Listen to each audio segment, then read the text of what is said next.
Oxford is renowned for its unique beauty and historic character, and throughout this Townscape video, its originality and one-of-a-kind features will be examined, which will then reveal the subsequent impact they have on the sense of place.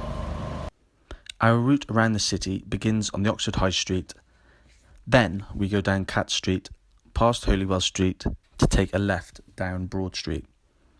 Then we will go down Beaumont Street until the long journey to Oxman's Road. We begin on the Oxford High Street, a worldwide known attraction for its typically English architecture. Firstly, Merton Street immediately captures our attention due to the deflection created by the side of the building, as it creates intrigue due to the element of unknown at what is around there. On the corner of Merton and the High Street lies a stunning grand vista, and there are many more up and down the main street. In the distance, an incident stands tall and proud, the spire of St Mary's Church. Further up the street, the difference in buildings begin to appear, as bright, colourful townhouses lie next to ancient and historic limestone buildings, creating the specific identity that has made Oxford a world-renowned attraction. On the High Street, a small, narrow street called Queen's Lane creates an intimacy due to the opposite buildings being close together, along with creating a specific identity, as the paving is mixed with cobble and cement. A here and there effect is also present, as in front of us the road is wider than it is in the distance, and the old building in the background heightens the effect. Cat Street is a narrow through road that joins the High Street to the famous Radcliffe Square. Upon first view, the narrow buildings again can create the sense of here and there, as the Radcliffe Camera building is hidden from view, creating the sense of enclosure. Upon entering the square, the public and private space is easily visible, demonstrated by the fence around the Radcliffe Camera building. Furthermore, the paving creates specific identity to the area. The cement of the road, compared to the beauty of the Radcliffe Camera building and St Mary's Church on the cobble paving, creates a new and different sense of place. And this is the first landmark of our journey.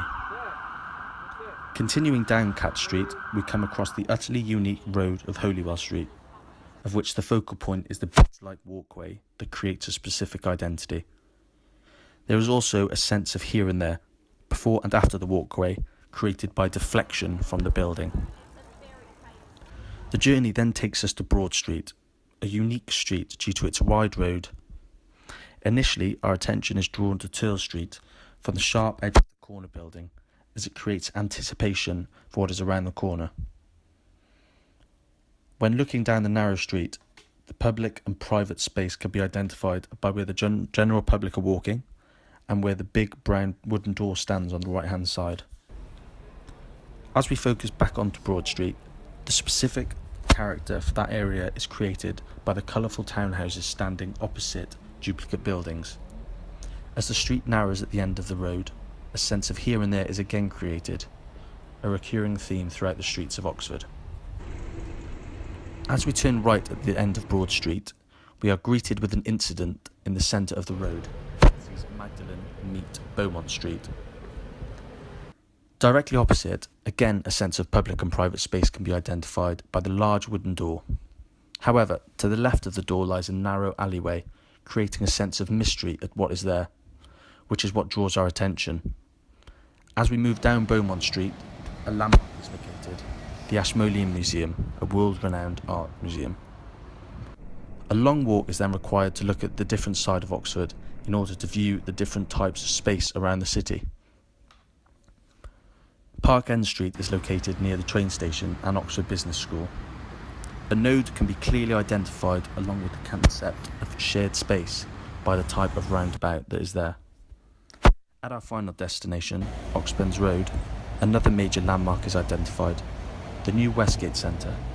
I felt it was important to view the old historic centre of Oxford and compare it with the new futuristic designs, such as the Westgate Centre, to identify Oxford's shared space as a whole.